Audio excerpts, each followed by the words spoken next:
విష్ణుమూర్తి మీ గురించి ఏం చెప్పాలి భక్తులకి అని అంటే, నేను సూదిలో నుంచి ఏనుగును దూరుస్తున్నా అని చెప్పమంటాడు. సరే అలాగే చెప్పు భక్తులకి అని చెప్పి నారదుడు మళ్ళీ పూలోకానికి వస్తాడు. పూలోకానికి వచ్చి బ్రాహ్మణుడి దగ్గరికి వస్తాడు. బ్రాహ్మణుడి దగ్గరికి వచ్చి సరే నా గురించి అడిగారా విష్ణుమూర్తిని అంటే, నీకు ఇంకా 5 జన్మల వరకు మోక్షమే లేదు అని చెప్తాడు. అయ్యో మరి విష్ణుమూర్తి ఏం చేస్తున్నాడంటే సూదిలో నుంచి ఏనుగును దూరుస్తున్నాడు. సూది హోల్ ఉంటుంది కదా, దాంట్లో నుంచి ఎలిఫెంట్ను దూరుస్తున్నాడు అని చెప్తాడు. ఎట్లా దూరుస్తాడు భగవంతుడు అని ఆశ్చర్యపోతాడు బ్రాహ్మణుడు. సూదిలో నుంచి ఎవరైనా ఏనుగును దూరుస్తారా అని అంటాడు. అదే విషయం తెలుసుకొని అట్లానే చెప్పులు కుట్టేవాడి దగ్గరికి పోతాడు. చెప్పులు కుట్టేవాడు అతను అంటాడు. సరే అతను కూడా అడుగుతాడు, నా గురించి అడిగారా స్వామి విష్ణుమూర్తి అంటే, అడిగాను, నీకు కొద్ది రోజుల్లోనే మోక్షం వస్తుంది. అవునా స్వామి నమస్కారం చేస్తాను.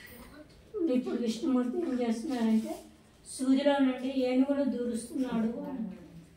ఆహా భగవంతుని దృష్టి, భగవంతుడు ఏమైనా చేయగలడు. సూదిలో నుంచి ఏనుగును దూర్చగలడు, చిన్న విత్తనం నుంచి పెద్ద వృక్షాన్ని సృష్టిస్తాడు. ఏమైనా చేయగలడు, భగవంతుడికే తగ్గవది అని చెప్పులు కుట్టేవాడు చెప్తాడు. సో ఈ కథ వెనుక నీతి ఏంటో గమనించారా? బ్రాహ్మణుడు బాగా గొప్ప పండితుడు, మంచి ఒక ఉన్నతమైనటువంటి కుటుంబంలో జన్మించున్నాడు. అయినప్పటికీ బాగా గర్వం అనేది ఉంది. సో మనం కూడా మనకి బాగా చదువులు వచ్చు, బాగా నాలెడ్జ్ ఉంది, డబ్బు ఉంది, ఇవన్నీ ఎన్ని ఉన్నా సరే గర్వం ఉందనుకోండి, దాంతోపాటు భగవంతుడు ఎన్నిటికీ అనుగ్రహం ఇవ్వడు. సో మనకు అన్నీ ఉన్నా కానీ మనం వినమ్రంగా ఉండాలి. హ్యూమిలిటీ ఆ విధంగా ఉంటేనే భగవంతుడు ఇష్టపడతాడు. సో చెప్పులు కుట్టేవాడి దగ్గర లక్షణం ఉంది. చెప్పులు కుట్టేవాడి దగ్గర ఆస్తిపాస్తులు లేవు, పెద్ద చదువు లేదు, అంత పెద్ద పండితుడు కూడా కాదు. అయినా కానీ ఆయన దగ్గర ఏముంది? ఆయన క్వాలిటీ, ఆయన దగ్గర ఏంటి లక్షణం ఏమిటి? హంబుల్గా ఉన్నాడు. హంబుల్ అంటే తెలుసా? హ్యూమిలిటీ అంటే తెలుగులో ఏంటి? వినయం.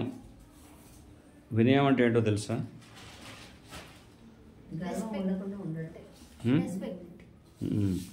వినయంగా ఉండడం. సో ఆ విధంగా వినయంగా ఉన్నాడు కాబట్టి, అహంకారం లేదు కాబట్టి భగవంతుడు ఆయనకి మోక్షాన్ని ఇచ్చారు. తర్వాత నెక్స్ట్ స్టోరీ. అంతా మన మంచికే అనే స్టోరీ. ఒక రోజు రాజు మంత్రి వేటకు వెళ్తారు. రాజుగారు మంత్రి ఇద్దరు వేటకు వెళ్తారు. వెళ్తూ ఉంటే మధ్యలో రాజుగారికి ఒక రాయి తగిలి పడిపోయి చెయ్యికి దెబ్బ తాకుతుంది. వేలుకు ఇట్లా చిన్నగా కట్ అవుతుంది, బ్లడ్ వస్తుంటుంది. రాజుగారు బాధపడుతూ ఉంటారు. మంత్రి అంటాడు, ఏ జరిగినా మన మంచికి మహారాజా అని అంటాడు. రాజుగారికి కోపం వస్తుంది. నాకు చెయ్యి తెగి రక్తం కారుతుంటే మన మంచిగా అంటావా అని రాజుగారిని తీసుకెళ్ళి మంత్రిని తీసుకెళ్ళి జైల్లో పెడతాడు. జైల్లో పెట్టి రాజుగారికి పట్టించుకొని మళ్ళీ తెల్లవారు మళ్ళీ వేటకు వెళ్తారు. మళ్ళీ వేటకు వెళ్తే అక్కడ అడవిలో కోయదరులు ఉంటారు. కోయదరులు వాళ్ళు అమ్మవార్లను పూజిస్తారు. పెద్ద పెద్ద అమ్మవార్లను పూజించి వాటికి బలిస్తూ ఉంటారు. ఆ అమ్మవారు వాళ్ళు వచ్చేసి రాజును పట్టుకుపోతారు. పట్టుకుపోయి అమ్మవారికి బలిద్దామని చెప్పి అతన్ని కట్టేస్తారు. కట్టేసి బలిచ్చే ముందు అతనికి ఏమన్నా దెబ్బలు ఉన్నాయా, ఏమన్నా నొప్పులు ఉన్నాయా అని చూస్తారన్నమాట. అతన్ని చూసేసరికి చెయ్యి వేలు కట్టేయండి, వేలు కట్టేయండి, ఇతను బలికి పనికిరాడు, పంపించేసేయండి అని. అప్పుడు అతనికి ఏం గుర్తొస్తుంది? మంత్రి అన్నాడు కదా ఏది జరిగినా మన మంచికే అని. నాకు వేలు కట్టయింది కూడా మంచిదే, లేకపోతే వాళ్ళు బలిచ్చేసేవారు. అనుకుని మళ్ళీ వెనక్కి వెళ్ళి మంత్రి గారిని జైలు నుండి విడిపిస్తారు. విడిపించేసి మీరు చెప్పిన మాట నిజమే అంటే, మీరు నన్ను జైల్లో వేసింది కూడా మరి నా మంచికే మహారాజా అంటాడు. ఎందుకు అంటే, నేను మీతో పాటు వేటకు వచ్చేస్తుంటే నన్ను బలిచ్చేవాళ్ళు కదా. నన్ను బలిచ్చేవాళ్ళు కదా. అందుకని నేను ఏది జరిగినా మన మంచిగా మహారాజా.